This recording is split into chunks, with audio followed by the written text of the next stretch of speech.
여러분 안녕하십니까. 신문을 푸는 방송 아침엔 매일경제입니다. 코로나19 대응과 관련해서 질병관리본부의 신뢰도는 올라간 반면에요. 청와대는 떨어진 것으로 나타났습니다. 서울대 연구팀의 국민인식조사 결과인데요. 질보는 밤낮 없이 애쓰는 모습에다가요. 차분한 브리핑과 소통이 호평을 받은 반면에 청와대는 일관된 메시지를 전달하는 데 실패한 게 이유로 꼽히고 있습니다. 또 한편으로는요. 이런 위기 땐 전문가의 말을 들어야 한다는 걸 다시 한번 보여주는 사례가 아닌가 합니다. 3월 5일 아침의 매일경제 일면 기사부터 출발합니다. 매일경제 일면입니다. 타다, 결국 멈춘다 이렇게 돼 있습니다. 타다 금지 법안 법사위 어제 통과를 했습니다. 그리고요. 오늘 본회의 표결 예정인데 여러 가지 논란 그동안도 있었고요. 이 법이 통과된 이후에도 계속될 가능성이 있어 보입니다. 다음은 세계일보 보겠습니다. 확진자 66%가 집단 감염이다. 지역사회 확산이 뇌관이다. 이렇게 진단을 하고 있습니다. 56.2%가 신천지교회 관련 환자인데요.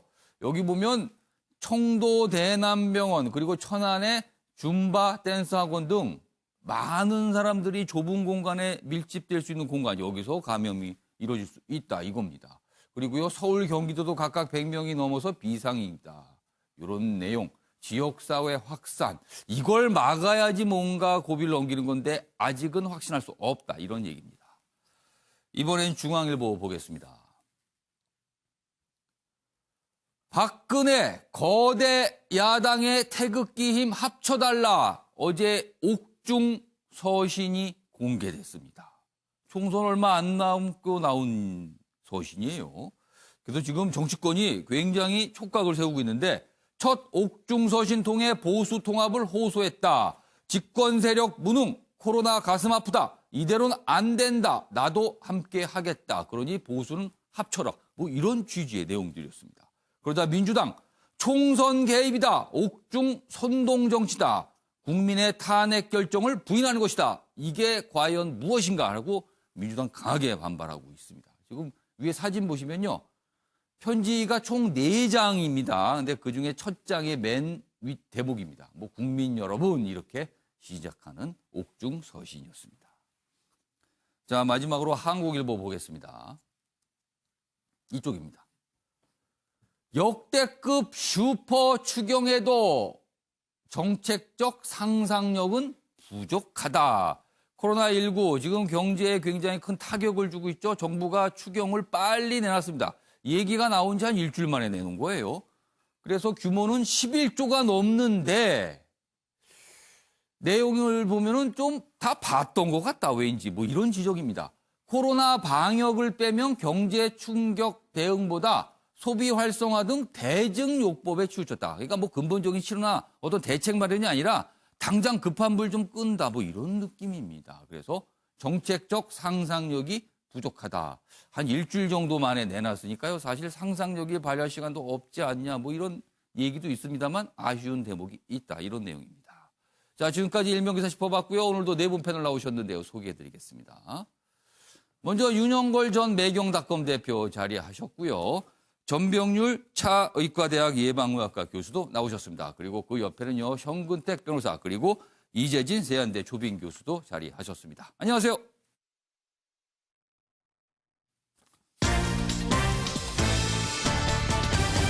오늘 다룰 주요 이슈를 정리했습니다. 아침을 여는 키워드 4가지가 준비되어 있는데요. 하나씩 보겠습니다. 먼저 첫 번째 키워드. 중국에서 이런 얘기가 나왔습니다. 코로나19 바이러스가 변이를 했다. 그동안 이 가능성에 대해서 있는가 없는가 있었는데 중국 연구진이 변이가 있다. 뭐 이런 얘기를 합니다. 그리고요. 신천지 수사를 놓고 설전이 벌어졌습니다. 뭐 예상하시겠지만 정치권에서 벌어지는 설전이죠. 그리고 세 번째 키워드. 옥중 훈수입니다. 서신을 통해서 옥중에서 훈수를 둔 박근혜 전 대통령 얘기고요. 마지막 키워드는요. 중국의 발뺌입니다. 그동안 코로나19 관련해서 마치 자신들이 발원지가 아닌 것처럼 언론을 통해서 얘기했거든요. 그런데 이번에는요. 중국 정부 당국자가 대놓고 얘기했습니다. 그래서 이 얘기도 준비되어 있습니다. 자, 첫 번째 이슈는요. 코로나19 상황을 좀 짚어보겠습니다. 먼저 첫 번째 기사는 매일경제인데요. 정세균 국무총리 확진자 증가 곧 변화가 있을 것으로 본다. 변화가 있다라는 거는 아무래도 우리에게는 긍정적인 변화를 말하는 거겠죠. 신천지 판정대기 5천 명이 변수다. 지금 대구에 있는 신천지 신도를 말하는 겁니다. 자, 내용 좀 더 보겠습니다. 왜 변수가 될까요? 그 내용을 설명하고 있어요. 대구 신천지 교인 양성 판정률이 55.4% 굉장히 높습니다. 그러니까 검사를 한 분들의 절반 이상은 지금 양성으로 나왔다는 거예요. 의심자 중에서. 그런데 대구 이외의 신천지 교인은 1.7%에 불과하다. 그러니까 대구 지역이 굉장히 사실 좀 위험하다. 이걸 다시 한번 보여주는데요.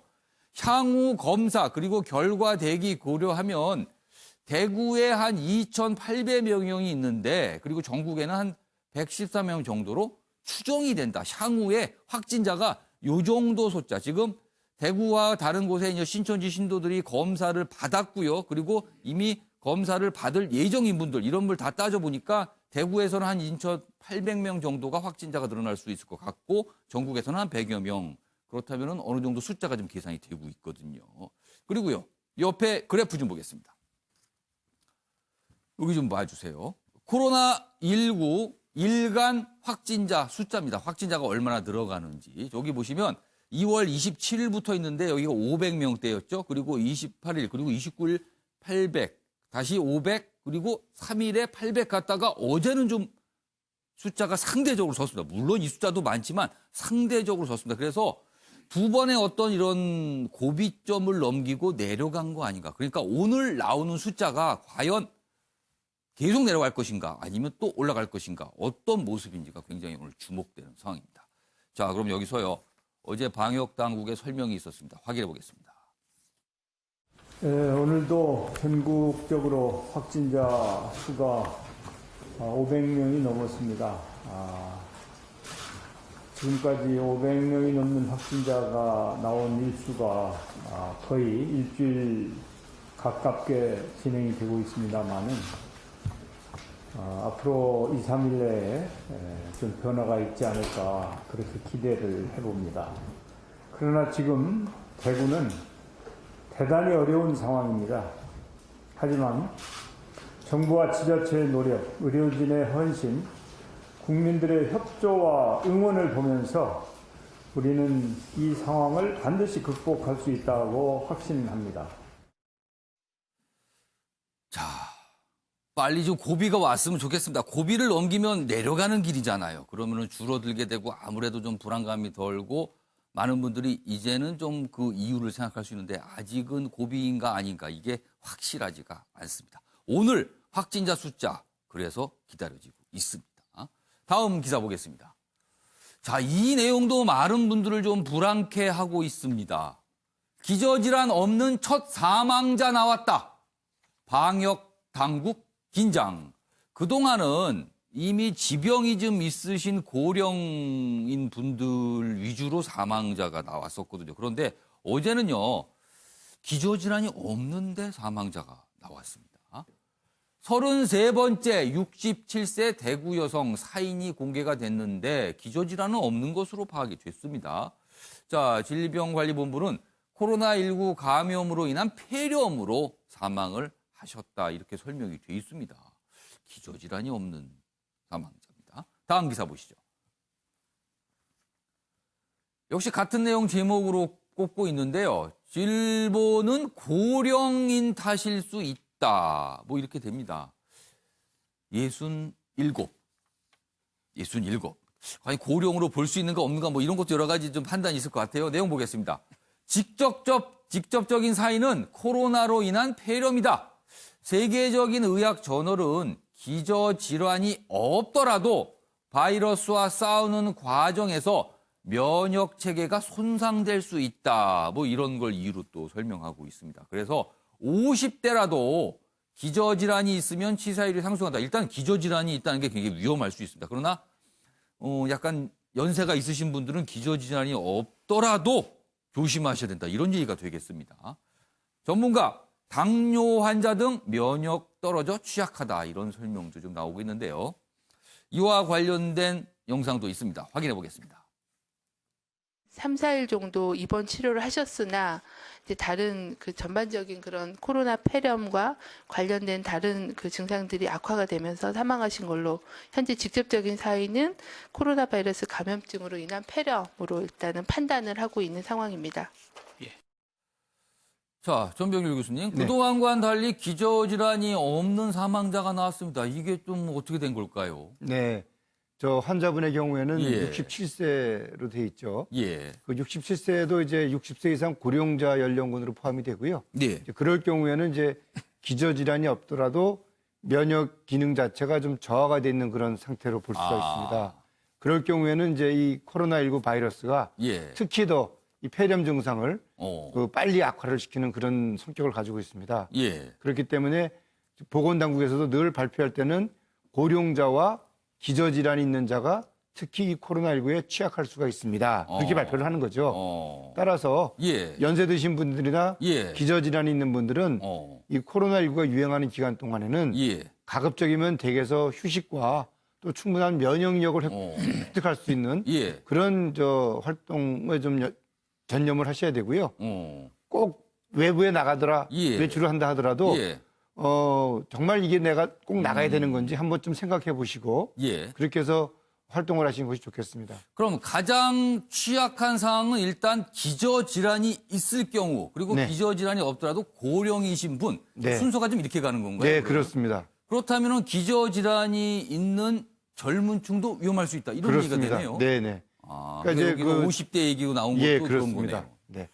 그럼 기저질환 중에서 사실 좀 제일 위험하다고 뭐 이게 맞는지 모르겠습니다. 또 이런 네. 얘기가 또 보도도 되고 있는데 기저질환이 여러 가지가 있을 수 있지 않습니까? 그렇습니다. 그중에서도 특히나 좀 취약한 거는 어떤 걸로 보세요? 우리가 통상적으로 말하는 이제 전신질환, 예를 예. 들어서 뭐 당뇨병이라든지 예. 또는 이제 간질환, 아. 또 신장질환, 예. 그리고 또 이제 폐질환, 당뇨병, 아. 암, 뭐 예. 이런 질환들이 이제 대표적인 기저질환이 될 수가 있겠습니다. 아, 그러니까 혹시라도 그런 질환을 지금 그런 질환들을 앓고 계신 분들은 특별히 조심하셔야 된다는 거네요. 네. 그래서 지금 뭐 기사에 따라서는 질본은 이제 고령의 연한 탓이다 이렇게 설명을 하고 있지만 좀 당국이 좀 긴장하고 있다. 왜냐하면 지금까지 보지 못했던 현상이 나타났기 때문에 그런 겁니다. 그래서 시청자 여러분께서 혹시 기저질환이 있으신 분들은요. 특별히 지금까지 조심하셨겠지만 특별히 더 조심하셔야 된다는 내용들이 여기 기사에 다 실려 있습니다. 자, 이번에는요. 중국에서 나온 얘기입니다. 중국 연구팀이 코로나19 바이러스 변이가 있었다. 뭐 이런 얘기가 나옵니다. 보겠습니다. 여기 보시면요. 이게 이 내용이 사실 처음에 알려진 거는 중국의 인터넷 언론 매체를 통해서 이제 보도가 되면서 알려졌어요. 여기 보면 국가과학평론 3월호에 실린 논문입니다. 중국 과학원이 발행합니다. 그러니까 어떤 과학적 연구를 근거로 둔 겁니다. 이거는요. 보시죠. 코로나19 유전체의 분자 진화 과정 분석 결과 149개 돌연 변이 가운데 다수가 최근에 변이를 일으켰다. 그러니까 이 부분이다. 최근에 뭔가 변이가 됐다는 거예요. 다음 보여주시죠. 자, 여기면 100개가 넘는 돌연 변이 뭐 이렇게 설명이 돼 있죠. 그래서 뭐 S형, L형 이렇게 돼 있는데 S형 변이는 기존 코로나19와 유사하다는 겁니다. 그러니까 이거는 뭐 비슷한 내용이다. 그런데요, 이 L형이요, 변이를 했는데 전염력이 훨씬 강해졌다. 이게 약간 좀 또 우려되는 상황입니다. 변이가 이루어졌고 그 변이된 코로나19 바이러스는 전염력이 더욱 강해졌다는 겁니다. 그렇지 않아도 코로나19는 전염력이 셉니다. 근데 더 세졌다는 거예요, 지금요. 자, 전병일 교수님, 이거는 네. 어떻게 되는 얘기입니까, 지금요? 네, 사실 저희 이 전문가들은 예. 이런 상황을 우려를 했던 것이 사실입니다. 예. 그 미국의 질병예방통제센터에서도 예. 이 코로나19 바이러스가 감염이 계속 확산됨에 따라서 즉 2차 감염, 3차 감염, 4차 감염 이렇게 사람들을 넘어가면서 예. 이 RNA 바이러스의 특성상 예. 변이가 예측이 되고 그럴 경우에는 전체 인구 집단의 40 내지 70% 정도가 어. 감염이 되는 예. 소위 말하는 대유행이 예상이 될 수가 있다. 예. 그러면서 또 토착병이 될 수도 있다. 그럼 변이가 된다라는 거는 그러니까 다른 형태로 바뀌었다는 거잖아요. 그러니까 이제 그럼. 똑같은 코로나19 바이러스지만 예. 소위 말하는 감염력, 어. 감염력이라는 부분에서 예. 종전의 코로나19 바이러스와는 훨씬 더 빠른 그런 양상을 띈 그러면은 바이러스로 그거는 자칫 더 잡기가 어려울 수 있다 이렇게 되는 겁니까? 그러니까 이제 감염력이 커지는데 예. 과연 치명률, 소위 말하는 이 질병에 걸려서 사망하는 치사율. 그렇죠. 예. 그 부분까지는 이제 더 만약에 커진다면 큰 문제가 되겠지만 예. 아직까지는 치명률에 대해서는 특별한 언급은 없습니다. 어.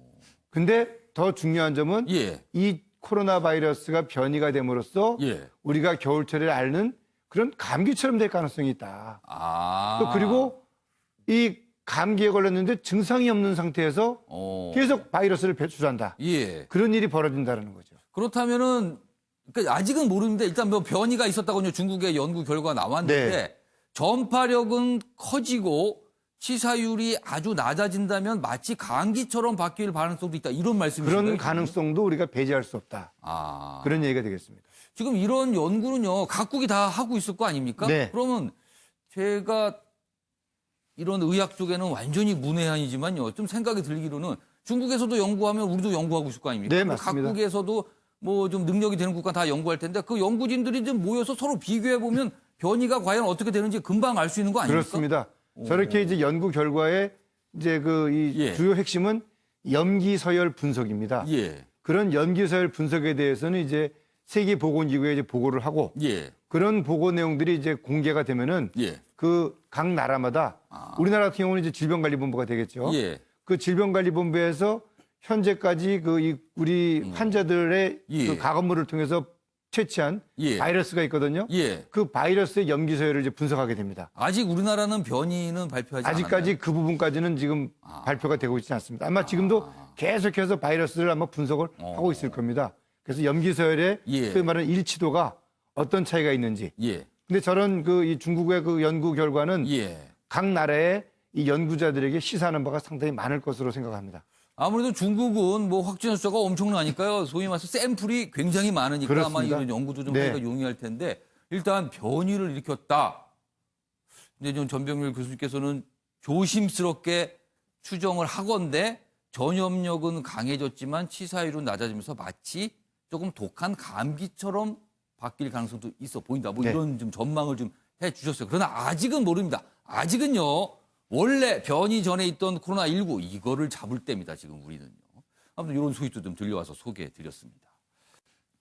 마스크가 귀하니까요. 이런 일도 있습니다. 가족한테 빼돌린 것 아니냐 호통을 친다고 합니다. 약국에 가서요. 약사들 공적 마스크 대란의 순환이다. 그러니까 약국에서도 매일 들어오는 마스크 양이 제한돼 있잖아요. 그러나 사람들은 줄 서서 기다리기 때문에 금방 다 팔립니다. 그 뒤에 서신 분들은 못 가져가는 거예요. 그러니까 화를 내는 거죠. 혹시 빼돌린 거 아니에요? 이렇게 물어본다는 겁니다. 하루에도 수백 번씩 상황을 설명한다. 차라리 안 팔고 싶다. 약사들의 하소연이 있다고 합니다. 약사들은 죄가 없으시죠. 지금 부족한 마스크가 죄인 거죠. 지금요. 여기 보시면 이렇게 써 있네요. 공적 유통 마스크는 예약을 미리 받거나 뭐 가족 단골 지인에게 먼저 챙겨주거나 약사 본인이 사용도 안 합니다. 그러니까 오해하지 마세요. 매일 소량 오기 때문에 그렇습니다. 이렇게 하네요. 그러면서 너무 불안해하지 마시고 조금만 더 견뎌주세요 하고 이렇게 표시를 했죠. 약간 이게 눈물 표시인데 읍소를 한 겁니다. 오해하지 말라고. 이런 상황입니다. 다음은 만평이 하나 있는데요. 마저 보겠습니다. 오늘 국민일보에 이런 만평이 있거든요. 마스크와 관련됩니다. 일단 보시죠. 요 윗부분입니다. 어두운 곳에 있는 사람들이죠. 마스크 사재기를 합니다. 그러면서 뭐 박스째 가져가면서 뭐 사재기, 담합, 그리고 폭리 이런 일이 있었죠. 우리나라도. 그래서 좀 적발하고 있습니다. 아직도 있는지 모르겠습니다만. 그러자 어떤 가정의 모습이죠. 남편과 부인으로 보이는데 이 부인께서 굉장히 화를 내고 계십니다. 여기 보시면 방송 이 언론에서 이렇게 나옵니다. 마스크가 하늘의 별 따기다. 15배 폭등. 대란이다. 이렇게 하니까 이 부인 되신 분이 갑자기 이렇게 이야기합니다. 저런 X들 하면서 모조리 이란으로 보내야 한다.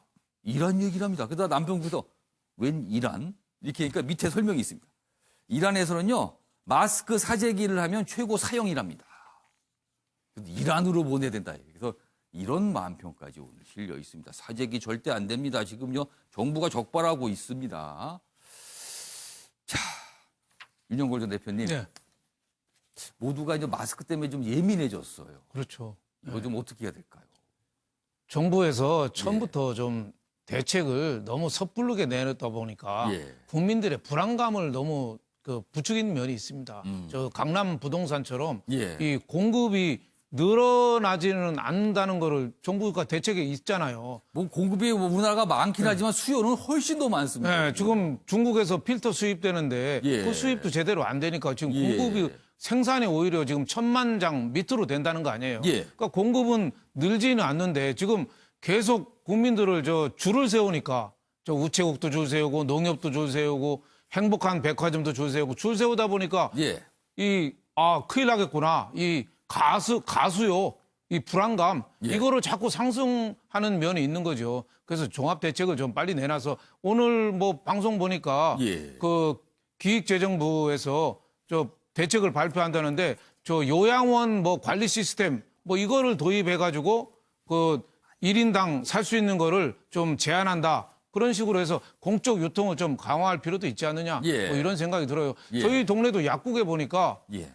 오늘 매진 이게 써 있어요. 뭐 거의 가면 다 매진이더군요. 항상 똑같이 오늘 매진이에요. 항상 예. 똑같이. 그러니까 언제 가도 살 수가 없는 거니까 예. 국민들이 너무 불안해하는 거죠. 그러니까 마스크를 예. 몇 개 사면은 신 받다고 하고 예. 어떻게 빈집에 소 들어온 것처럼 마스크 산 게 빈집에 소 들어온 것 빈집에 같은 소 들어온 것 분위기니까. 같고 일주일 굶은 집에 라면 한 박스 확보한 것처럼 마스크 몇 장 사면 그렇게 좋아하는 쪽으로 한 게 예. 그게 내가 보기에는 정부에서 공급 대책을 예. 소비자한테 전달하는 거를 좀 세밀하게 좀 해야 되지 않느냐. 주민센터를 좀 활용한다든지 예. 통관장을 활용한다든지 약국의 의약 유통 예. 시스템 있잖아요. 동일한 약을 여러 군데 처방하지 않도록 하는 시스템. 예. 그거를 좀 전격적으로 좀 도입해서 좀 하면 되지 않느냐. 그리고 공급도요. 예. 저는 우리나라 마스크 업체들만 하지 말고 예. 재계 총수들 몇 명 청와대로 불러가지고 삼성 이재용, SK 최태원 예. 니네 좀 생산해봐. 대기업에서 마스크를 만들라고. 만들어봐. 오. 대기업에서 그거 얼마 들겠습니까? 예. 날짜 며칠 줄 테니까 빨리 좀 만들어봐. 아. 그러면 반도체, 인공지능 이거 한다는 자율주행하는 회사가 그 마스크 하나 못 만들겠습니까? 그것도 안 되면 마스크 공사를 만들어야죠. 마스크 공사가.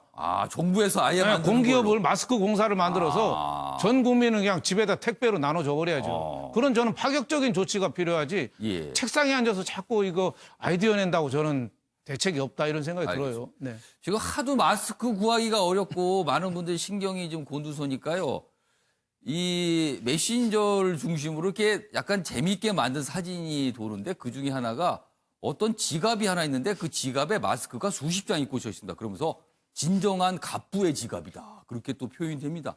지갑 안에 마스크를 수십 장을 들고 다니는 거예요. 그만큼 마스크가 귀하고 구하기 어렵다는 상황을 좀 묘사하는 게 아닌가 합니다. 자, 현근대 변호사. 마스크 사재기를 하게 되면 법적으로 어떤 처벌을 받게 됩니까? 지금 어쨌든 뭐 공정거래법이라든지 이런 데서 처벌을 받게 돼 있고요. 예. 그런 부분도 있고 아마 이게 대부분 아마 사재기하는 분들은 무자료 거래를 할 가능성이 많아요. 현금 거래로. 현금 거래. 그렇죠. 흔적이 안 그러면- 남게. 그렇죠. 그러면은 결국 그게 또 세금 문제가 될 것이고요. 그런 문제 있는데 저는 이 마스크 문제 저도 이제 뭐 아시는 약사회 회장이나 이런 분들 통해 보면 네. 본인이 쓸 것도 팔 수밖에 없는 상황이다라고 얘기하시더라고요. 왜냐면 그러니까 괜히 오해받을까 봐 그렇죠. 오히려요. 왜냐하면 뭐 쌓아놓고 자기 가족이라든지 아니면 자기만 쓴다라는 생각해서 내가 쓸 것도 팔고 있다라고 말씀하시던데 예. 근데 저는 마스크 문제에 대해서 근본적으로 이런 말씀을 드리고 싶어요. 예. 사실은 지금 생산량은 1000만입니다, 하루에. 예. 근데 인구가 5천만이에요. 그러면 수치적으로 봐도 안 되죠. 안 되는 수치예요. 하루에 하나씩 절대 안 그렇죠. 됩니다. 하루에 하나 절대로 안 되는 수치죠. 예. 이거는 제가 보기에 아까 말씀처럼 뭐 대기업을 동원해서 예. 생산을 하든 수입을 한다 그래서 우리가 하루에 5천만 개씩 공급할 수는 없는 거거든요. 예. 그러니까 근본적인 어떤 질문, 그러니까 아까 교수님도 뭐 말씀하셨지만 과연 마스크를 우리가 매일매일 하나씩 써야 되느냐. 아. 이 질문을 저는 할 수밖에 없다고 봐요. 그러니까 환자라든지 아니면 의료진이라든지 아니면 뭐 방역에 직접 그분들과 접촉하는 분들은 모르겠지만 네. 일상적인 생활하는 분들은 마스크가 굳이 쓸 필요 없다라는 분들도 있거든요. 그렇게 말하는 전문가들도 있어서 저는 오히려 마스크를 꼭 써야 되느냐 이 질문을 저는 반드시 꼭 드리고 싶습니다. 예, 이재진 교수님. 그 마스크를 국민들 입장에서 꼭 써야 한다라고 하는 것을 국민이 먼저 신호를 보낸 것이 아니라 예. 사실은 정부 입장에서 먼저 발표를 했죠. 사실 정부가 어떤 캠페인하면서 마스크를 꼭 써주세요 뭐 이렇게 했단 그렇습니다. 말이에요. 2월 3일 날 질병관리본부장이 예. 비말에 의한 바이러스 감염을 효과적으로 차단하기 위해서는 마스크를 착용하는 것이 좋다라고 이미 이야기를 했고요. 2월 10일 날 감염학회 또 이재갑 교수 역시도 감염을 예방하기 위해서는 KF80의 마스크를 쓰는 것이 효과적이다. 그걸 갖다가 널리 홍보해 주세요라고 정부가 또 이야기를 했어요. 예. 그리고 2월 27일 날 지금 소방청의 홈페이지에 들어가서 유튜브를 보면 예. 거기에 코로나 바이러스 예방 대책 4가지 중에 공공장소에서의 마스크 착용 해야 됩니다라고 또 써 있어요. 그런데 이렇게 다 정부가 국민들을 향해서 이런 목소리를 냈고 예. 비말에 의한 바이러스 감염을 예방하기 위해서 가장 효과적인 수단이 마스크라고 이야기를 했죠. 미리 한 겁니다, 다. 그렇습니다. 예. 그렇다면 국민들에게 이러한 부분들에 대해서 충분히 공급을 할 수 있도록 사실은 더 사전에 그러니까 그 생각을 못한 했어야 거군요. 합니다. 그리고 특히나 예. 이게 아까 책상 이야기가 나왔는데 예. 공무원들이 어찌 보면 현장에 있는 사장님들하고 구체적인 이야기를 하지 않은 거예요. 현장에서는 지금 1290만 장까지 최고치를 찍었다가 예. 지금 490만 장까지 그 숫자가 떨어졌어요. 당연히 하루에 한 장씩 쓰려고 생각하는 국민 단 한 사람도 없습니다. 그런데 도대체 마스크를 어디에서 내가 집에 없으니 한 예. 장이라도 사고 싶은데 예. 그걸 사지 못하기 때문에 국민들이 울분이 터지는 거예요. 그렇다면 정부에서 2월 3일 날 홍남기 부총리가 또 예. 그랬어요. 마스크 우리나라 전체 생산량 대비해서 수급에 전혀 문제가 없다라고 이야기했고 마스크 쓰라고 얘기했고 예. 과연 이 부분에 대해서 국민들을 탓해야 될까요? 그리고 현재 지금 보면 예. 감염기 내과 의사들을 포함해서 많은 예. 분들이 정부에서 질병관리본부장까지도 예. 마스크 쓰는 것이 효과적이라고 했는데 자 이런 상태에서 다시 마스크를 쓰지 말자. 오히려 저는 예. 이것이 더 국민들에게 신뢰를 회복하지 못할 것 같다라는 생각이 듭니다. 그러니까요. 지금 사실은 정부에서 이제 마스크 그리고 손을 잘 닦고 다니는 게 가장 좋은 예방책이라고 계속 얘기를 했었거든요. 그런데 며칠 됐죠. 이제 상황이 수급을 이게 다 이제 공급을 할 수가 없으니까 마스크 하나 가지고 좀 며칠 쓰라 그런 얘기를 했어요. 그리고 면 마스크도 괜찮다 이 얘기도 했습니다. 그런데요. 중요한 거는 많은 분들이 그럽니다. 아니 마스크 하나 가지고 며칠 쓰라는데 그럼 기준이 뭔가? 어떻게 며칠 쓰라는 건가? 이거 내가 쓰는 이 마스크 며칠 써야 됩니까? 사실 정부 당국에서 이거에 대한 좀 명확한 기준을 좀 제시해 줬으면 하는 아쉬움의 목소리도 있습니다. 송태 변호사 좀 하실 말씀 있을 것 같아요. 저도 말씀드리고 싶은데요. 저도 예. 아마 지금 말씀하신 것 중에 결국은 이 국민들의 심리라든지 아니면 시장을 뭐 정부 정책에 아니면 뭐 어쨌든 뭐 정책 관여하는 사람이 이론적으로 한다가 되지 않는다는 건 아마 이번 마스크 사태 보여줬다고 봐요. 그러니까 아무리 뭐 하루 수급 상황이 어떻다라고 얘기해도 실제 상황에서는 그 시장에서는 그렇게 형성되지 않거든요. 근데 이제 그런 부분이 있는 것 같아요. 그러니까 처음에 저도 이제 뭐 정부 발표를 꼼꼼히 보고 보도자를 보는데 사실 거기에도 자세히 보면 어떻게 되냐면 물론 마스크를 쓰라고 돼 있지만 어떻게 돼 있냐면 병원에 가거나 뭐 선별 진료소에 갈 때는 꼭 쓰십시오. 그런 말씀처럼 예. 대중이 있는 데는 쓰십시오 이렇게 돼 있지만 사실은 국민들이 뭐 사무실 안에도 쓰고 심지어 뭐 집에서도 쓰고 하루 종일 쓰고 있거든요. 그러니까 대중교통을 이용하거나 아니면 예. 사람들이 많은데 갈 때는 모르겠지만 아니 예. 병원에 가거나 이게 예. 사실 마스크라는 게 저는 뭐 의학적인 지식은 없습니다만 사실은 제가 갖고 있는 어떤 감염염이라든지 이 분말을 밖으로 이제 노출시키지 않은 게 주된 목적으로 알고 있거든요. 물론 예. 이제 안에 들어오는 것도 방지하는 게 있지만 예. 그렇게 본다 그러면 저는 이게 약간 어떤 불안 심리에서 기인한 게 더 크다. 그러니까 정부 뭐 누구 탓 이런 게 아니라 저는 예. 좀 전문가들이 마스크가 사실은 미국 CDC 같은 경우에는 뭐 안 써도 된다라고 얘기하고 있거든요. 그래서 그런 얘기들을 좀 본격적으로 하는 게 저는 필요하다고 봅니다. 아무튼 마스크 얘기 참 오래 갑니다, 지금요. 이게 뭐 사실 부족하고 구하기가 어려우니까 그런 건데 마스크와 관련해서 어제 이제 당 쪽에서도 여러 가지 얘기가 좀 있었는데 확인해 보도록 하겠습니다. 준비된 영상 좀 보여주시기 바랍니다. 국민의 이해와 협조를 얻어가면서 수요를 억제해 갈 필요가 있습니다. 이미 식약처가 마스크 사용의 준칙 그리고 참고 기준을 국민께 설명해 드린 바가 있습니다. 식약처가 설명을 했는데 이제 많은 국민들은 좀 부족하다고 합니다. 마스크, 일회용 마스크인데 이거를 며칠 쓰려면은 어떤 기준으로 어떻게 좀 판단했으면 좋을까? 뭐 구체적으로. 그리고 면 마스크 써도 된다는데 구체적으로 면 마스크는 어떤 장단점이 있는가? 요거 좀 더 자세하게 알고 싶다는 국민 목소리 저한테도 들립니다, 지금요. 자, 지금부터요. 마스크 사용법에 관련된 Q&A가 있습니다. 질문과 답변인데 하나씩 짚어보겠습니다. 자, 먼저 첫 번째 질문이 제목으로 되어 있습니다.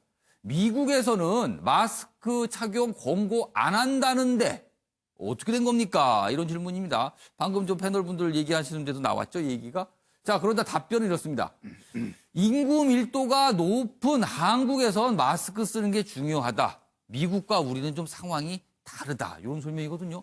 자, 전병률 교수님, 이건 무슨 얘기입니까? 글쎄요, 저도 저런 표현은 뭐 일리는 있겠습니다만 예. 우리가 저 미국의 뭐 뉴욕이나 워싱턴 예. 대도시 지역의 이런 자료 화면을 보더라도 예. 사실 마스크 쓴 분들 거의 찾아볼 수가 없을 어. 정도입니다.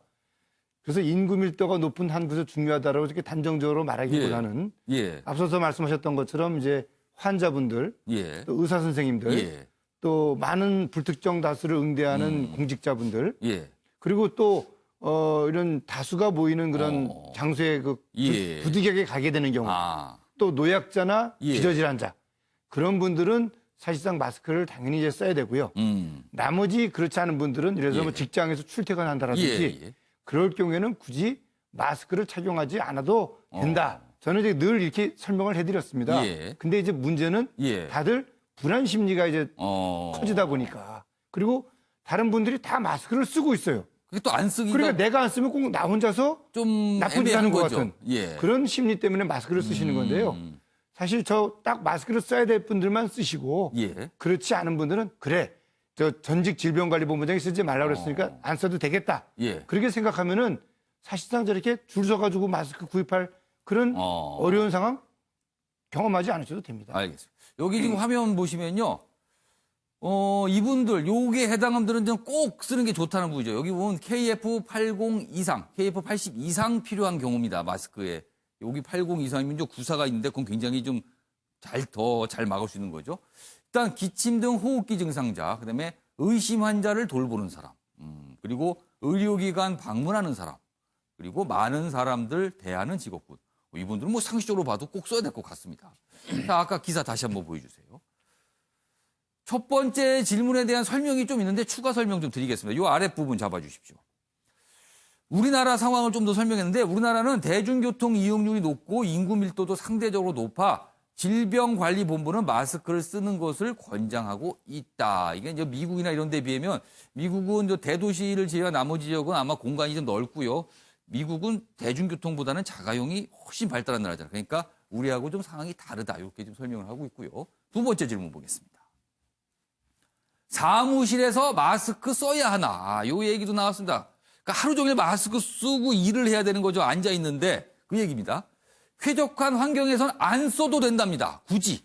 그러나 동료들과 간격이 촘촘하면 사무실 공간에 동료들끼리 촘촘하게 앉아있거나 이렇게 마주보고 앉아있거나 이런 경우에는 쓰는 게 좋다. 이런 얘기고요. 마스크 재사용할 때 주의점은 일단 한 번 쓰신 마스크요. 다른 분이 쓰시면 절대 안 됩니다. 그냥 같은 분이 계속 쓴다는 전제입니다. 이거는요. 환기 잘 되는 곳에서 건조를 하고 쓰시면 괜찮을 수 있다. 다만 알코올로 필터 소독하는 거 이거는 안 된다. 이런 얘기입니다. 지금 이런 얘기가 돌고 있는데 이거는 틀린 얘기다. 이런 설명이에요. 마스크 재사용할 때 소독하는 거 이거 어떻게 좀 더 설명 좀 해주세요. 그 필터, 예. 그 필터에서 이 정전기를 발생을 시켜가지고 예. 입자를 잡아내는 거예요. 그런데 거기에 이제 물을 뿌리거나 알코올을 뿌리거나 뭐 드라이기를 말리거나 또 전자레인지를 돌리거나 예. 그러면 그 기능이 다 상실이 됩니다. 정전기 그 능력이 이제 줄어드는 그렇습니다. 거네요. 그러니까 입자를 걸러내는 그 능력이 상실되기 때문에 제일 좋은 방법은 예. 건조를 시키는 겁니다. 그냥 햇볕에 말리거나 이렇게 걸어놓고 말리면 집에서 되는 걸어놓고 거군요. 아침에 출근할 때 뽀송뽀송한 상태에서 다시 마스크 쓰시면은 예. 한 2, 3일 정도는 이 특수 필터가 손상되지 않는 그런 전제하에서 사용할 수 그 있다. 필터 부위라는 거는 마스크 쓸 때 앞부분에 돌출된 이 앞부분을 말씀하시는 그렇습니다. 거죠. 그러니까 거기는 가능한 손을 안 대는 게 좋은 거죠. 그렇습니다. 네. 그러니까 햇빛이나 그냥 건조를 시켜서 다시 쓰시면 된다는 얘기입니다. 그리고 마지막 질문이 있습니다. 장시간 마스크 착용 부작용이 있나요? 할 때 피부병 발생할 수 있다. 그렇습니다. 이렇게 피부에 닿는 부부가 있는데 이게 오랜 시간 닿으면 아무래도 좀 안 좋겠죠. 그리고 착용 전에 입 주변은 청결히 한 상태에서 착용을 하시는 게 좋다. 이렇게 권하고 있습니다. 마스크 사용법 참고해 보시기 바랍니다. 자, 이번에는요. 신천지 관련 검찰 수사, 뭐 여러 가지 좀 공방도 있고요. 설전도 있습니다. 그 얘기 좀 해보겠습니다. 첫 번째 기사입니다. 추미애 법무부 장관 어제 국회에 출석해서 질문을 받고 여러 가지 얘기를 합니다. 그 한 대목입니다. 국민 86%가 신천지 압수수색을 요구하고 있다. 최근의 여론조사 결과를 인용해서 이렇게 국회에서 답변을 합니다. 그런데 검찰은 지금 신중한 모드죠. 압수수색에 대해서 아직은 아니다라는 입장을 보이는 것 같아요. 그래서 신중 모드와는 대조를 이루고 있다. 이런 얘기입니다. 여기 있습니다. 신도 명단, 허위 누락 등 문제가 있다. 지자체도 방역 실효성을 위해 공감하고 있다. 당장 압수수색할 필요가 있다. 이렇게 강조하고 있습니다. 계속 이 얘기를 좀 하고 있죠. 신도 잠적, 코로나 감염 확산 우려. 그러나 윤석열 강제 수사 여전히 소극적이다. 그러니까 압수수색 나간다 이렇게 된다면 신도들이 잠적을 한다는 거죠. 그리고 이게 방역에 결코 도움이 안 된다. 또 이런 또 한쪽의 주장들이 있습니다. 법원과 검찰 권력 수사 대립 재현할 관측도 있다. 그러니까 이게 법무부하고 또 기억나시죠? 법무부와 검찰의 대립 그동안 한참 있었는데 코로나19 이후에 좀 잘 드러나지 않았는데 다시 또 불거질 수도 있다. 이렇게 돼 있습니다. 이런 가운데 검찰 신천지 대구 압수수색 영장 또 반려했다. 이렇게 다루고 있습니다. 그럼 여기서요. 추미애 법무부 장관의 발언 확인해 보겠습니다. 검사세요? 검찰총장이세요?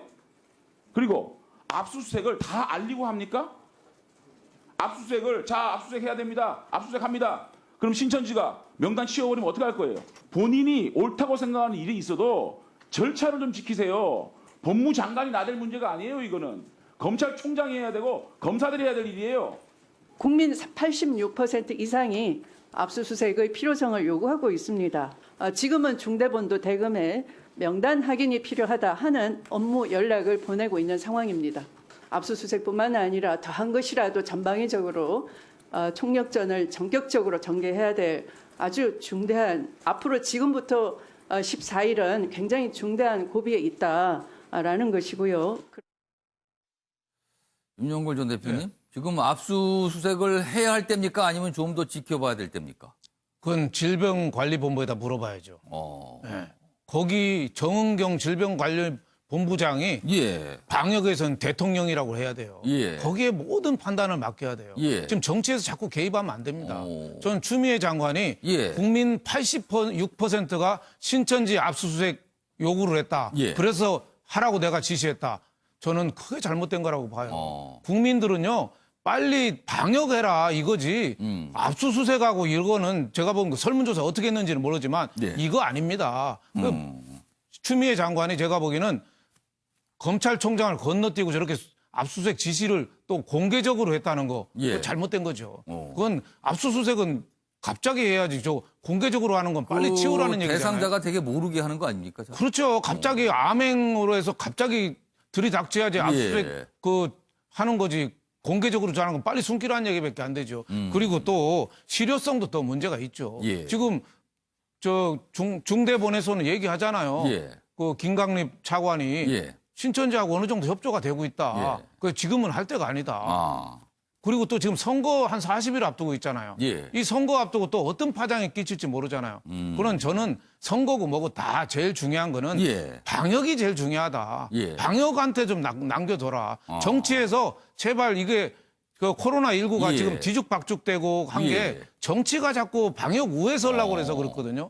선진국일수록 하다못해 미국 CDC 질병통제본부센터 같은 데는 우리 전 교수님 말에 의하면은 외국인 그 출입 금지, 그 국외 출입, 예. 입출국 이것까지도 질병통제센터가 다 결정한대요. 아, 방역과 관련해서는 막강한 권한을 모든 걸 다 행사한다는 한대요. 거예요. 그러니까 우리도 좀 선진국이 되려면은 예. 질병관리본부에다가 모든 걸 좀 다 예. 해라. 이렇게 더 중요하다고 봅니다. 저 자칫하다가 신천지가 지하로 들어가잖아요. 예. 일본의 오음진리교에서 얼마나 큰 사태가 있었습니까? 그것도 저는 염두에 둬야 된다고 봅니다.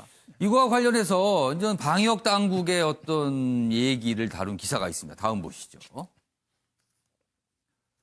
윗선 지시라 신천지 수색 반대하던 중대본 팩스 한 장, 그러니까 팩스를 검찰에 보냈다는 거예요. 여기 보면 압수수색은 방역 역효과란다. 그동안 이런 입장이었어요. 방역 당국은 이렇게 밝혔는데 검찰에는 입장이 좀 달라진 듯한 공문을 보냈다는 겁니다. 팩스로 보냈는데 검찰이 다시 문의하자 이거 뭐 입장이 바뀐 거예요. 명확하게 좀 설명해 주세요. 이렇게 물어보니까 중대본 압수수색 요청하라 지시를 받아서요. 뭐 이렇게 된 겁니다. 그럼 이거 지시는 위에서 내려온 거 아닙니까?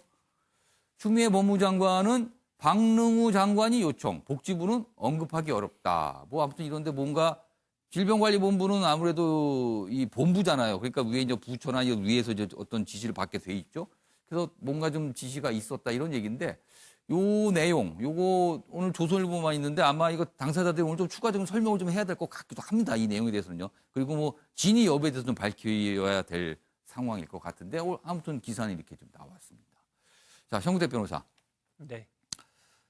일단 방역 당국은 사실 지금 당장 압수수색을 하고 뭐 전면 수사를 벌이는 거에 대해서 방역에 크게 도움이 안 된다는 입장으로 일단 보여요. 네. 반면에 이제 추미애 법무장관은 지금 들이닥쳐서 해야 된다 이런 입장이거든요. 이거 어떻게 판단해야 될까요? 제가 보기엔 너무 늦었죠. 여러 가지 말씀하시는데 지금 아마 예. 방역 당국의 판단도 저는 약간 미스했다고 봅니다. 왜냐하면 사실 일반적인 경우는 그럴 수 있어요. 일반적인 그럴 수 있는데 신천지 신도들의 입장은 좀 다르죠. 이분들은 부모도 잘 모릅니다.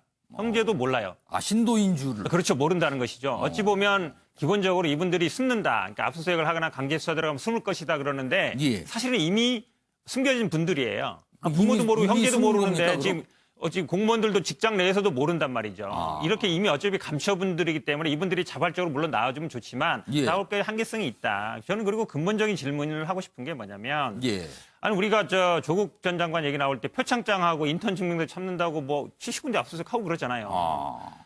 인턴 증명서하고 표창장하고 예. 그 신천지 명단하고 딱 비교해 보자고요. 뭐가 더 중요한지 국민들한테. 지금 저는 아주 성구대 변호사가 이제 단순하다고 봐요. 여건이 그런 시각이 그럼요. 여건에 있다라고 왜냐면 좀 설명해 주신 물론 거예요. 이제 뭐 예를 들어서 예. 표창장이나 일부 때문에 뭐 입시에 못 예. 들어가고 여러 사람 피해 있을 때 있다 그러지만 예. 이 신천지 명단이 물론 제출했다 그러지만 말이 많잖아요. 실제로 뭐 빼진 사람도 있다. 예. 유명인 사람도 뭐 누락이 됐는가 안 됐는가 이런 누락된 게 얘기입니다. 아니냐는 게 있기 때문에 예. 사실은 이 명단 압수하는 거는 누구한테 피해를 주지도 않아요. 이분들이 왜냐하면 아시다시피 신천지는 다 아이디 카드라든지 지문을 예. 인식하고 들어가기 때문에 다 자료가 있단 말이죠. 그 컴퓨터 서버만 그냥 갖고 오면 되는 거예요. 누구를 구속시키는 것도 아니고 예. 그걸 확인해 보자는 거잖아요. 예. 왜 검찰이 저는 이거를 자꾸 방역당국 핑계를 대고 아니면 뭐 숨을 염려가 있다면서 이걸 안 하는지 누구한테도 피해가 가지 않고 모든 국민들한테 도움이 네. 되는 겁니다. 저는 뭐 왜 안 하는지 이해할 수가 없어요. 그러니까 지금 윤영걸 대표님께서는 지금은 조금 기다려야 될 것 같다 이런 취지의 말씀이셨고 현구대 변호사는 안 하는 걸 이해할 수가 없다 약간 이렇게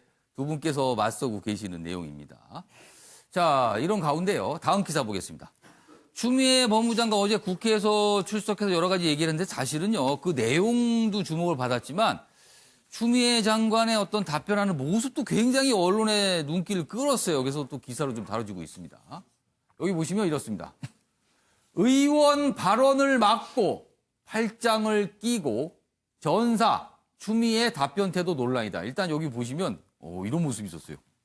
그러니까 국회에서 출석할 때 통상 장관들은 좀 다소곳하게 앉아 있고요. 그리고 잘 답변할 때마다 존경하는 누구누구 의원님 이렇게 하면서 답변을 하거든요. 통상. 근데 여기 딱 보면은요. 팔짱을 딱 끼고 이 태도는 뭐 그래 당신께서 열심히 얘기해 보세요. 이제 저는 들어보겠습니다. 뭐 약간 이런 느낌도 살짝 듭니다. 그래서 이게 좀 논란이 됐는데 일단 이런 모습이 하나가 있었고요. 그다음 내용 보겠습니다. 법사위 코로나 대응 놓고 설전이 있었는데 야당 왜 나대느냐 아까 발언이 있었습니다. 그러자 이 발언에 발끈하면서 받아칩니다. 그리고 야당 싸우러 왔느냐 뭐 이렇게까지 했는데 여당 의원들도 조심을 당부했다 뭐 이런 얘기입니다. 자, 과연 어제 어떤 모습이었는지 저희가 영상으로 묶었습니다. 보시죠. 수많은 경험의 5선 국회의원 아닙니까? 예? 국회에 와서 답변할 때 그 감정을 왜 이렇게 추스리지 못하세요? 그럴 필요가 뭐 있습니까? 여기 와서 꼭 싸우려고 오신 것 아니잖아요. 답변하셔도 돼요, 장관님. 예. 질문권을 침해한다라고 아니 자꾸 괜찮아요. 염려를 하시니까 저랑 대화하는 거니까 하시니까, 제가 네. 하라고 했잖아요. 하지 아니, 말라고 한 게 질문을 아니라. 다 마치면 한꺼번에 그냥 답변을 하시라고요 드리겠습니다. 지금. 아니 제가 답변을 하면 싸우려고 한다라고 이 프레임을 아니, 씌우기 내가 하라고 때문에 제가 했잖아요. 답변이 쉽지가 않습니다. 그거는 지금 모든 분들 우리 장관님 모습 보면 그야말로 지금 좀 싸움 한판 하자 하는 그런 인상입니다.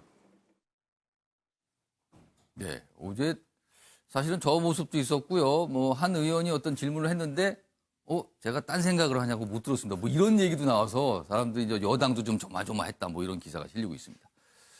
이재진 교수님. 네. 추다르크 별명이 있었습니다. 사실 통상 장관과는 좀 다른 모습이에요. 이거는 어떻게 좀 해석을 해야 될까요?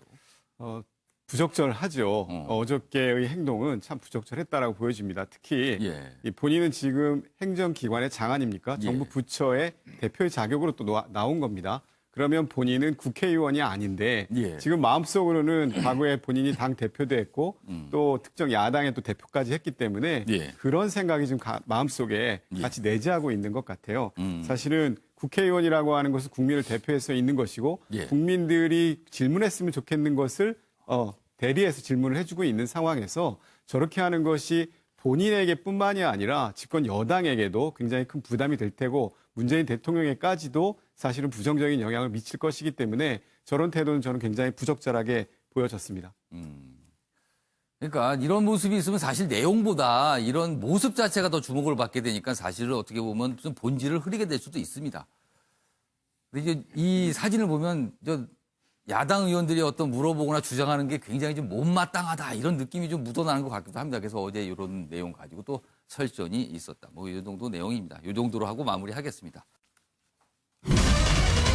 총선 앞두고 옥중서신이 나왔습니다. 옛 선거의 여왕으로 돌렸죠. 옛날입니다. 옛날엔 선거의 여왕으로 불렸습니다. 그런데 어제 그 옥중서신 과연 약일까 독일까 이겁니다.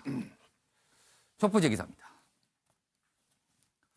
박근혜 TK 대구 경북 위로하며 2006년 테러까지 거론했습니다. 감성에 호소했다. 2006년 지원 유세 중에 이제 피습을 당한 건 그 상황까지 거론을 한 거예요. 여기 보면 편지도 있습니다. 내용 보면 이렇습니다. 총선을 42일 앞두고 서신 카드가 나왔다. 대구 경북 코로나 잘 이겨냈으면 그러면서 TK를 거론을 한 겁니다. TK를. 그러자 여권 통합당이 박근혜 당이냐 이렇게 또 반발하는 모습도 있습니다. 그러면서 여기 여러 가지 이 서신의 사진까지 좀 실려 있습니다. 다음 기사 하나 더 보겠습니다. 이 서신이 과연 어떤 의미일까를 좀 분석했어요. 여기 보면 박의 총선 훈수 약될까 독될까. 여기서 약될까 독될까. 누구한테 약이 될까 독이 될까를 설명할 거야. 아마도 지금 보수 통합을 어느 정도 좀 이루고 있는 미래통합당을 향한 얘기가 아닐까 합니다. 자, 유영아 변호사 통해 옥중 첫 공개 메시지인데요. 거대 야당 중심으로 뭉쳐야 한다. 거대 야당이라고 표현을 했어요. 그리고 TK 얘기를 합니다. 그리고 코로나19 얘기도 하면서 지금 정부를 또 겨냥했어요. 무능, 위선, 독선 이렇게 현 정부를 비난하는 내용도 담겨 있었습니다. 자, 그럼 여기서요. 유영아 변호사가 이 서신 내용을 어제 공개하면서 설명을 좀 했거든요. 영상으로 확인해 보겠습니다. 특히 대구 경북 지역에서 4천 명이 넘는 확진자가 발생하였고 앞으로 더 많은 확진자가 발생할 수 있다고 하니 너무나 가슴이 아픕니다. 더 나은 대한민국을 위해 기존의 거대 야당을 중심으로 태극기를 들었던 여러분 모두가 하나로 힘을 합쳐 주실 것을 호소드립니다. 태극기를 들고 광장에 모였던 수많은 국민들의 한숨과 눈물을 떠올리면 마음이 편하지 않았습니다. 진심으로 송구하고 감사합니다. 언론에 따라서 옥중서신이라고 표현한 것도 있고요. 옥중훈수라고 표현하는 것도 있습니다. 자, 어떤 것이든 왜 지금 이 내용이 나온 걸까요?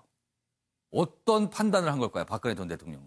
네, 박근혜 전 대통령이 3월 31일이면 구속된 지 3년 만이거든요. 예. 그동안에 뭐 제가 보니까 정치에 꾸준히 그 체크를 했던 것 같아요. 어제 그 서신 네. 내용을 보면은 네. 정치적 상황을 좀 파악하고 있었던 것 같아요. 그렇죠. 지금 예. 코로나 우리 확진자가 예. 5천 명이 넘고 예. 대구 경북이 가장 큰 타격을 입었잖아요. 예. 또 공천을 지금 막바지에 서두르고 있잖아요. 예. 여러 가지 4.15 총선에 가장 큰 영향력을 좀 행사하겠다. 예. 이런 뜻 아닌가 싶어요. 물론 뭐 자기 반성이나 뭐 예. 재판하고 있는데 그런 것까지 좀 보여줬으면 더 좋겠는데 예. 그거는 좀 생략하고 예. 제가 보니까 거대 미래통합당을 거대 야당이라고 표현했거든요. 거대 야당이라는 표현이 있습니다. 그러니까 별로 마음은 안 든다는 얘기예요.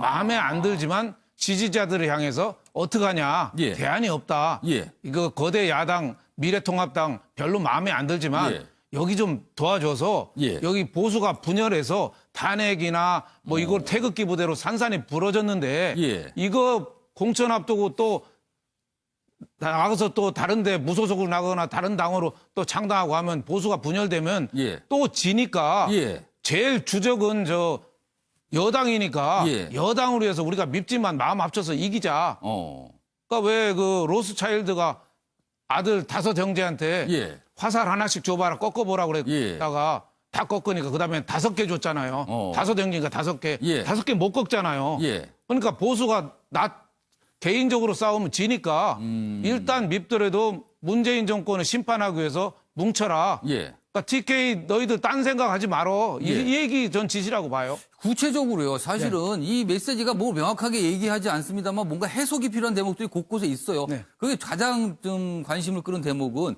이른바 미래통합당에 합류하지 않은 친박 또는 네. 어떤 부분 강경 보수 세력이라고 외부에 있습니다. 그러면 이 강경 보수 세력이 모든 걸 포기하고 그냥 미래통합당이 활동하게 둬라는 의미인지 아니면 미래통합당을 보고 이 강경 보수 세력을 받아들여서 공천을 주라는 의미인지 어떤 의미로 해석하세요?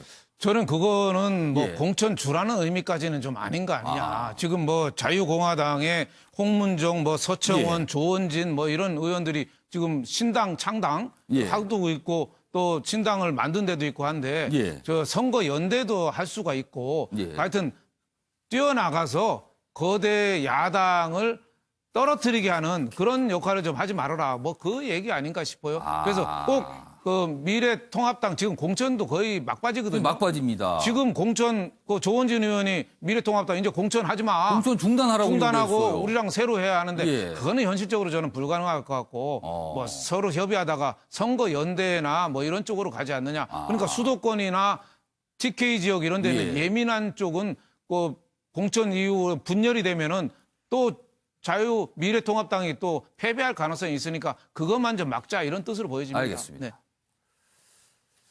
자, 지금 뭐 속보가 들어왔습니다. 경북에서 코로나19 추가 사망자가 발생했습니다. 그래서 국내에서 36번째 사망자가 나왔습니다. 다시 한번 알려드리겠습니다. 경북에서 코로나19 추가 사망자가 발생했다는 소식이 들어와 있습니다. 자, 옥중서신과 관련된 다음 기사가 하나 더 있는데요. 보겠습니다. 좀 분석을 한 기사입니다. 탄핵 대통령의 옥중 정치다.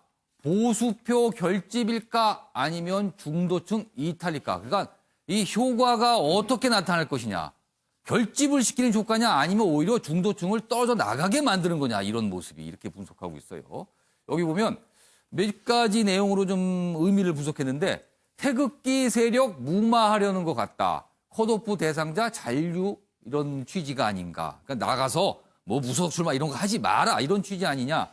자, 김용호 미래통합당 공천관리위원장. 공천 작업 막바지까지 최선을 다하겠다. 통합당 도로친박당 부각될 땐 도움이 안 될 수도 있다. 아, 이게 친박 색깔이 짙어지면 도움이 안 된다. 민주당 등 진보 진영 집결 효과를 부를 수도 있다. 오히려. 반대 진영에서 오히려 집결할 수도 있다. 여권에서는요. 옥중 선동이다. 국민이 납득하겠나. 이런 비판이 나오고 있다고 합니다. 자, 그럼 여기서요. 어제 김용호 공천관리위원장 등 여러 사람이 옥중 서신에 대해서 반응을 보였는데요. 확인해 보겠습니다. 우리는 박근혜 대통령의 뜻을 받들어 태극기 우파 세력과 미래통합당 등과 하나가 될 수 있도록 노력하겠습니다. 이제 미래통합당은 하나로 힘을 합칠 구체적인 방안을 제시해 주기 바랍니다. 전 박근혜 대통령께서 아주 그 감옥에서 의로운 결정을 해 주셨다 이렇게 생각을 합니다. 미래통합당이 박근혜 전 대통령의 정당이고 적극적으로 총선에 개입하겠다는 것을 박근혜 전 대통령이 선언한 것이나 다름없습니다. 박 전 대통령은 헌정사상 처음으로 대통령직에서 파면을 당했습니다. 국민들은 아직도 박 전 대통령의 국정농단에 대해서 분노하고 있습니다. 마치 억울한 정치인인 양 옥중 선동 정치를 하는 것은 국민들의 탄핵 결정을 부인하는 것에 지나지 않습니다. 네, 이재진 교수님. 네. 보수 결집 효과를 가져올까요? 아니면 중도층이 이탈하는 상황을 만들 수도 있을까요? 어느 쪽이라고 보십니까? 네. 이번에 박근혜 대통령의 옥중 서신과 관련돼서 예. 저는 양당이 모두가 다 아전인수식 해석을 하고 있구나라는 이게 생각이 해석이 필요한 대목이 많아요. 지금 드는 것 같습니다. 예. 특히 선거 개입과 관련돼서 이야기도 있었는데요. 민주당 우리 대변인께서 지금 보면 2004년하고 2007년도에 총선과 대선을 앞두고 당시 열린우리당 시절이었죠. 그때 노무현 대통령이 총선에서 열린우리당 후보를 국민들이 선택해 줄 것이라고 나는 믿는다라고 이야기한 적이 있어요. 당시에 본인이 대통령 신분에서 2007년도 대선을 앞두고는 나는 여전히 열린우리당 후보를 지지하고 만약에 단일 후보가 결정이 되면 난 단일 후보를 지지하겠다. 이게 대선을 앞두고 현직 대통령이 이렇게도 얘기했어요.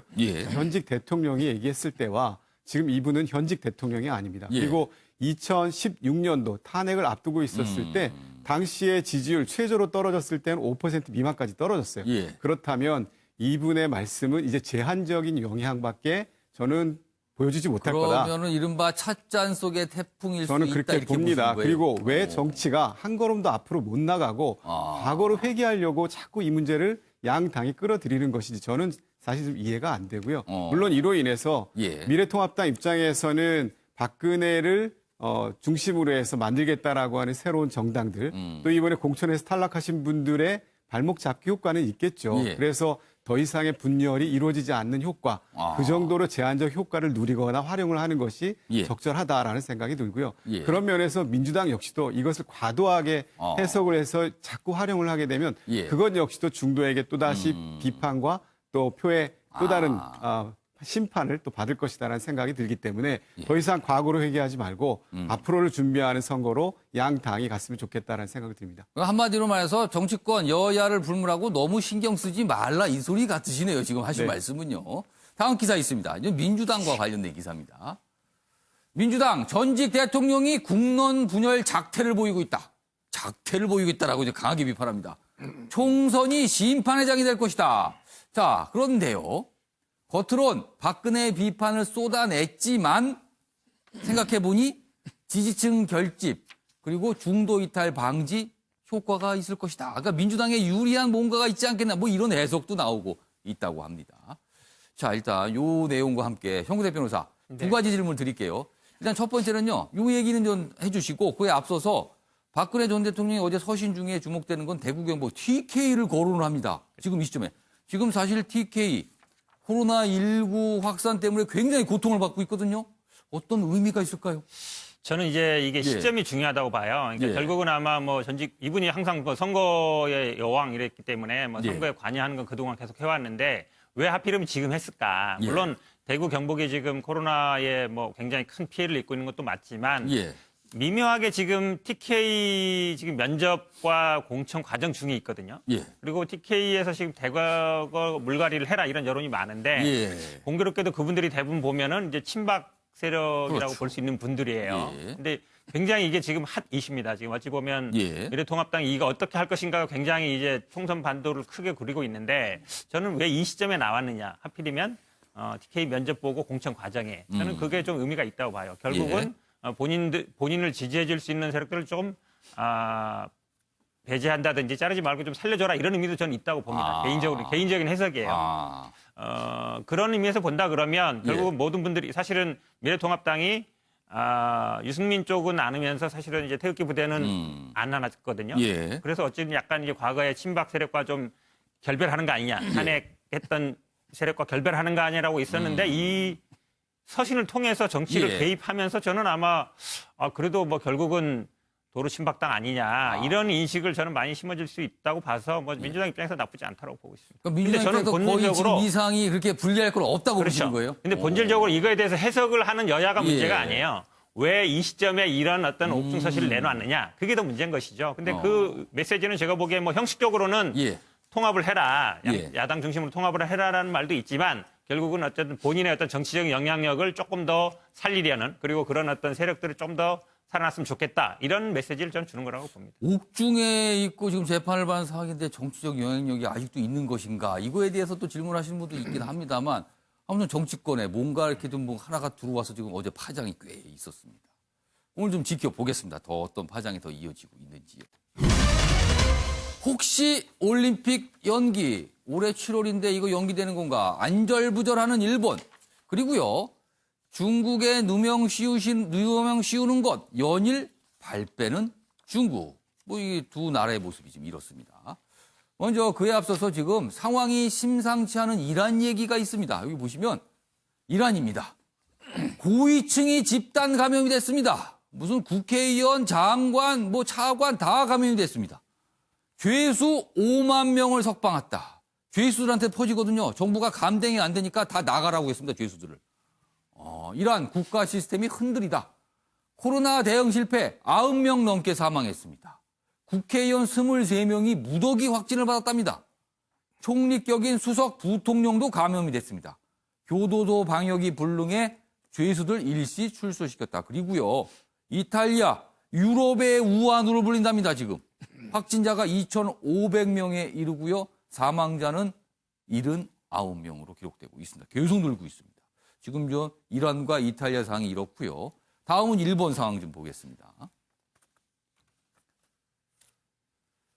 일본 정부 인사 올림픽 연기 가능성을 언급했습니다.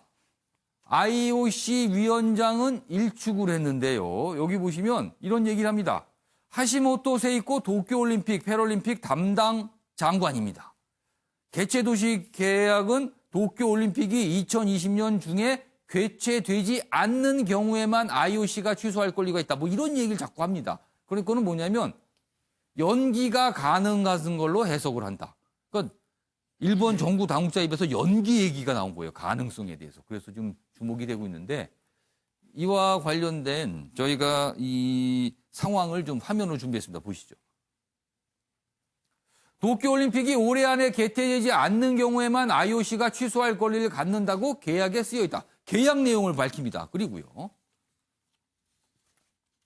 2020년 중이라면 연기가 가능한 것으로 해석된다. 그러니까 7월이 아니고 그 이후 미룰 수 있다. 이런 얘기입니다. 이 정도 얘기하면 거의 가겠다는 거 아닐까요? 5월 말이 개최 여부의 포인트가 될 것이다. 이렇게 됩니다. 이재진 교수님, 사실 이거는 WHO가 관여될 수 있으나 WHO가 위험하다 아니다. 그리고 전 세계적으로 팬데믹이다 아니다. 이거 판단에 따라 달라질 수 있는 거 아닙니까? 좀 일본 조마조마하겠습니다. 그렇습니다. 지금 일본의 확진 환자 숫자가 다시 1,000명 선 수준이거든요. 근데 그 중에 보면 그 프린세스호에서 있었던 분들 700명 선하고 그리고 자체 내에서의 감염자 숫자는 230명 정도 수준에 불과해요. 그러니까 최대한 자국 내에서의 감염 숫자를 줄이기 위한 노력들, 그러니까 검사의 숫자도 적게 하고 해서 본인들이 청정국임을 좀 외부에다 알리려고 하는데 사실 그게 쉽지 않은 상태인 거고요. 이 부분과 관련돼서 내부적으로도 많은 고민이 있다라는 생각이 들고 특히 WHO와 어떤 협약을 WHO에서는 일본이라고 하는 나라에 대해서 과연 코로나 바이러스에 대해서 어떤 입장을 취해줄 것인지가 굉장히 중요한 시점이 아닐까 생각합니다. 그러니까 WHO가 과연 무엇이라고 얘기를 할까? 일본을 좀 도와주는 발언을 할까? 아니면 도와주지 않는 발언을 할까? 이게 지금 주목이 되고 있는 상황입니다. 다음은 중국 얘기 좀 해보겠습니다. 보시죠. 코로나 중국 기원설은 누명을 씌우는 것이다. 이게 누명입니까, 이게? 중국 외교부 공개적으로 책임 회피 이렇게 돼 있습니다. 며칠 됐죠, 벌써. 중국 언론 미국, 이탈리아에서도 발생했다. 중국이 사과해야 할 이유가 없다. 지금 다른 나라는 중국 탓을 좀 했잖아요. 그랬더니 이렇게 나옵니다. 여기 보시면 중국 외교부 대변인이 어제입니다. 기자회견하면서 이렇게 얘기합니다. 근거도 없이 신종 코로나 바이러스를 중국 바이러스라고 멋대로 부르는 것은 중국의 전염병 제조국이라는 누명을 씌우려는 것이다. 그러면서 이게 왜 꼭 중국에서 발언했으리란 법이 어딨어? 이렇게 얘기하는 겁니다, 지금요. 이걸 어떻게 해석을 해야 될까요? 자, 먼저 관련된 영상부터 확인해 보겠습니다. 新冠病毒是中国病毒，极不负责任，我们对此坚决反对。病毒溯源工作仍在进行中，尚无定论。 앞서서 관영 언론을 통해서 중국이 아니라는 식으로 얘기했고요. 중국의 과학자들도 슬쩍슬쩍 이거 좀 따져봐야 된다. 그리고 시진핑 주석은 이거 중국에서 된 거 맞는지 확인해봐라. 그건 아니라는 취지로 해석이 됐습니다. 근데 또 이렇게 얘기한 겁니다. 전병률 교수님, 이거 무슨 상황입니까? 네, 사실 중국 입장에서 보게 되면은 예. 책임론이 부각이 되는 것에 대한 부담감을 갖는 것 같습니다. 사실 2009년도 신종 인플루엔자의 경우에도 예. 이 멕시코 지역, 예. 또 미국의 북미 지역에서 최초 발생했다는 것들, 그런 것들은 다 이제 인정이 되고 있는 거거든요. 예. 근데 이제 이번 경우 사실은 우한에서 최초로 환자가 확인됐다는 것들을 예. 이미 중국에 예. 공식적인 발표가 있었고, 예. 또 중국 당국에서 그 연구자들이 발표한 이 우리나라 세계 최고의 권위 있는 잡지 뉴 잉글랜드 저널 오브 메디슨이라는 잡지에도 그런 이 질병의 최초 발생 과정들을 쭉 기술을 했습니다. 예. 근데 이제 그런 것들을 지금에 와서 전 세계에 다 퍼지고 있는데 왜 그것이 꼭 중국이냐, 이제 그런 그 주장을 하는 거죠. 예. 근데 문제는 학술적으로 입증이 돼야지 예. 저런 것들을 저런 그 정치적인 그런 또 입장으로 슬쩍 또 다른 나라로 또 넘긴다는 것은 예. 아마 과학적으로도 인정받기 어려운 그런 상황이 아닌가 생각을 합니다. 이러다가 이거 다른 나라에서 온 겁니다라고 또 온갖 이유를 대는 게 아닌가 이런 또 걱정도 좀 살짝 듭니다. 자, 아침의 매일경제 오늘은 여기서 마치겠습니다. 시청해주신 여러분 고맙습니다.